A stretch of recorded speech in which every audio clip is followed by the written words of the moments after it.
Hello, class. I hope everyone enjoyed their break. I'm really excited to see everyone's immigration assignments. This week, we're going to start looking at the next unit.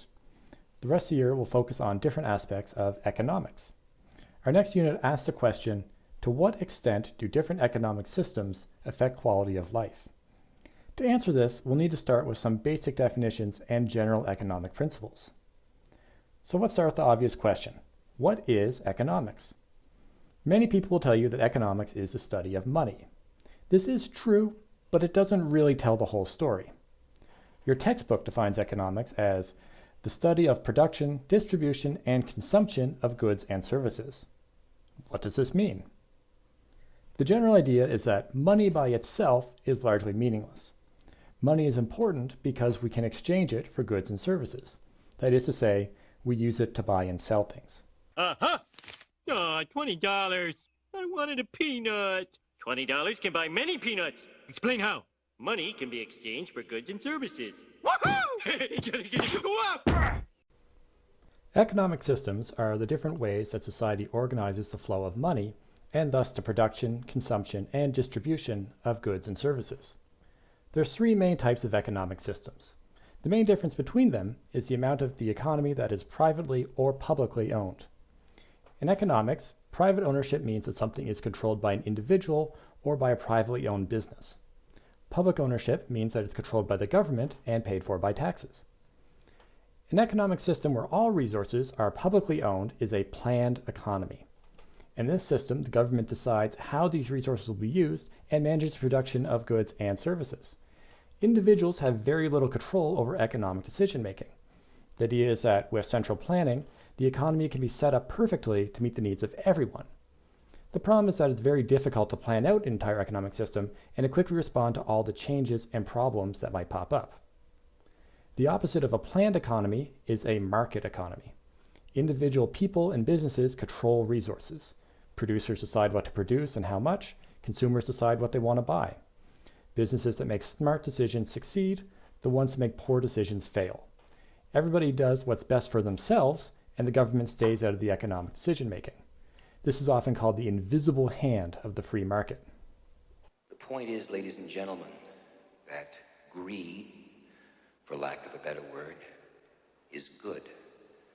Greed is right. Greed works. Greed clarifies, cuts through, and captures the essence of the evolutionary spirit. The final economic system is a mixed economy. This is a combination of both planned and market economies. In this system, some resources are privately held, while others are controlled by the government.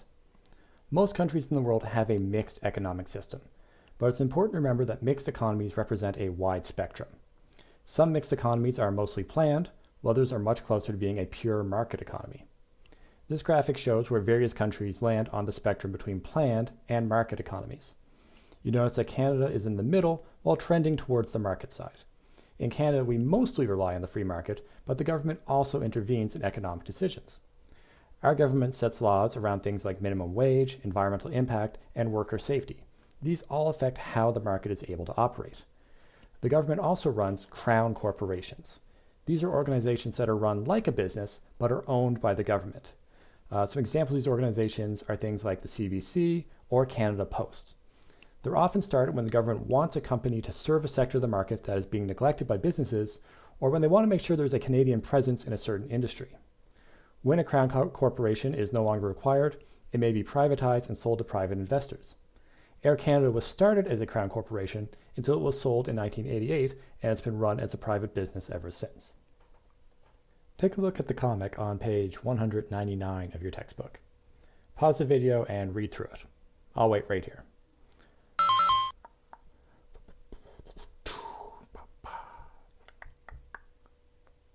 All right, I assume everyone just finished reading it, but let's run through just to be sure. A customer is in line to buy the video game Super Cyborg City, which sounds super fun. But the worker at the store tells her that they're sold out. He explains there's been a huge demand for the game, and due to a trucker strike, there's been a reduced supply. On top of that, the previous person in line bought the final 2 copies of the game. The customer leaves the store and finds that person selling the game for twice the retail price on the street outside. So what happened here? To understand this, we're going to need to take a look at something called scarcity. In economic terms, scarcity is the idea that we have a finite amount of resources and that there isn't enough for everyone to get everything that they need and want. Scarcity is caused by three factors: land, labor, and capital. All three are required for production. Land refers to the property, but also natural resources like wood or oil or metal. Labor is the effort and the skills needed to produce goods and services. Capital is money. Money you need to buy things like tools, facilities, or equipment, and to put everything together. Since there's always a limit on these three factors, there will always be a limit on how much we can produce. Hey everybody. Next thing we're going to take a look at is how supply and demand works to sort of determine what price everything turns out to be. If you take a look on your book on page 210 and 211, they explain this. They've got a couple charts with different arrows and stuff. I don't really love their way of doing it, so I'm going to show you another way that I think makes it visually a little more clear. So first thing I have here, I'm looking at my graph. I've got two axes. On my y-axis, this is going to be the amount of money, the price that we're looking at. Going back and forth on my x-axis, this one is my quantity, the amount. Now, this graph really only has two other lines. The first one is our demand line, and it will look something like this. The basic idea here is that the amount of something that is demanded changes depending on the price. If the price of something is very high, we can see it's way up here, it's going to be very expensive, then very few people are going to demand it at that amount, or they will demand less of it. If the price is very low, it's down here somewhere, then the quantity that is demanded will be higher. So we kind of have this slope. Sometimes you'll see graphs that are just as a line, and again, these can be different shapes depending on exactly what we're doing it for, but they all look something like this. The second line, obviously you can't have just demand, you need supply as well. So the supply line kind of goes opposite. It looks something like this. Supply works kind of opposite, but with the same idea. If the price of something is very low, not very many people are really going to be that interested in selling it. As something becomes more expensive, as the price you can expect becomes higher, more and more people are going to be interested in selling it, production of it will ramp up, and the supply of that thing will end up being higher. What you'll notice here is that there is a point where these two lines meet. This is the point that we call equilibrium, and this is what the price will be. So I don't have any numbers on this grid, it's just kind of to show the general idea. But what's really interesting is when things start moving. So let's take another look at something. So let's go right from the news. Let's talk about the price of toilet paper. As I'm sure you're very aware, you've seen the memes, everyone's been talking about it. Everyone's really worried about getting enough toilet paper. So we could say that the amount that people are trying to demand toilet paper has gone up. So let's put another demand line on here. Call this demand 2. Supply of toilet paper hasn't really changed. It's the same amount. But what we've got now is, originally I had my price right here, and now with this new increase, we can see that I've got this one here, where originally this was my first price. We'll call this price 1. And now over here, I've got another one for price 2.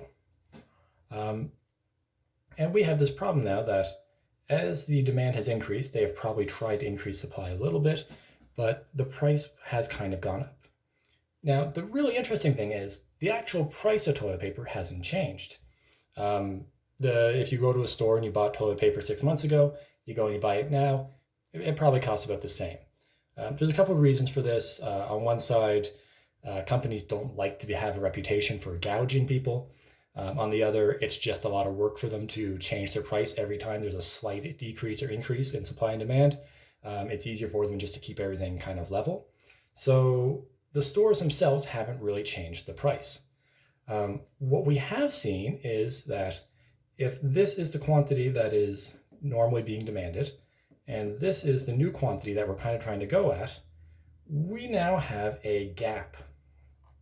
And this gap is a shortage. There is not enough toilet paper to go around, which is kind of what we're seeing now, all the empty store shelves. The interesting thing about shortages is what they lead to, something that we call parallel markets. A parallel market is a market that is not really meant to be, it's sort of a market that is different from how the manufacturer of something intended for their product to be sold. This can be things like black markets, which usually are contraband and illicit goods, things like illegal drugs or weapons, stuff like that, or what we call gray markets. Gray markets being ones that aren't really illegal, but they tend to be going kind of contrary to how things are supposed to work. This would be the people that are selling giant bundles of toilet paper on Amazon or on eBay, or like in our example in the book, the person who was selling the video game on the street for twice as much money. All right, so let's look at kind of a similar example, just with something different happening. So once again, let's pretend I've got a demand line. This one's shaped a little different, looks like this. I've got my supply line, it's going up like that. And so let's go back to that video game, the Super Cyborg City. Let's pretend it's a year down the road. They've gotten more shipments in, there's lots of Super Cyborg City on the shelves. What happens to a video game that's, been sitting around for a year? Supply is now the same, but demand has gone way down. No one's as interested in buying a year-old game. Maybe it wasn't that good anyway. So we're going to see a shift backwards in the demand line. We'll have another demand line that kind of looks like that. In our first one, we had our price here, and we can see there is now a shift in price here. The price used to be this amount, and as the demand has decreased, the price has gone down. One of the main things affecting the supply of a good or service is the amount of competition in that industry. Economic competition means pretty much the same thing as regular competition. Generally, the more places a consumer can purchase something, the more companies need to compete for their business. This is a concept you should be familiar with from your time with Marketplace. You may recall being asked how many other groups were selling a product similar to yours, since it's much easier for a company to be profitable when there's no competition. Imagine if a student started a business selling cookies at their school during lunch. As the only cookie seller, they would have a lot of control to set their own price. Now imagine another student sees how successful this cookie thing is and decides to start their own cookie business. Supply has just gone up, but demand has probably stayed about the same. This means that the price of cookies in the school will probably drop. If more cookie sellers keep popping up, the price of cookies will continue to fall. Now this is great for the people buying cookies, since each seller will need to find different ways of drawing customers to their product. One might focus on making the cheapest cookies and try to undercut the other sellers. Others might work on making the most delicious cookies, or the biggest cookies, or the best looking cookies. Greater competition means that producers must make cheaper and better products to get money from consumers. Now let's look at the opposite situation.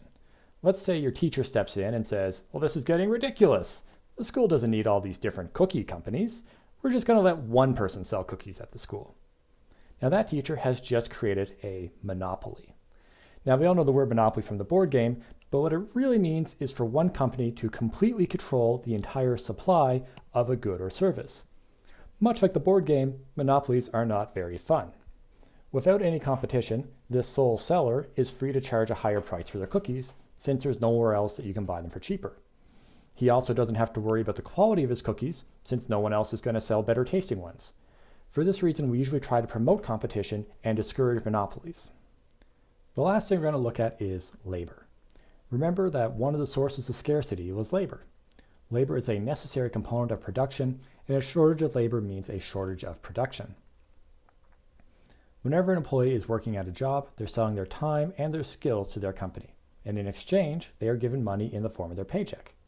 The same rules of supply and demand that determine the price you pay for a good or service determines the amount that an employee is paid.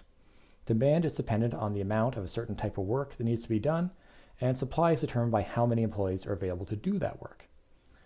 Let's say there's a company. We'll make it a cookie company again. We have 10 employees. One employee isn't happy and he wants to get paid more money. So he goes to the boss and he tries to negotiate a raise. He tells the boss that if he doesn't start making more money, he's going to quit and find another job. The boss looks at the situation. He knows that the cookie factory will run just fine with 9 employees, at least for a little while, and he knows that it should be pretty easy to replace one worker if he really has to. In this situation, the demand for cookie makers is relatively low, while the supply of available cookie makers is pretty high. Thus, the price being paid remains low, and the boss refuses to pay him more money. What if instead of just one worker trying to negotiate, all of the workers talk to their boss together? The situation would be much different.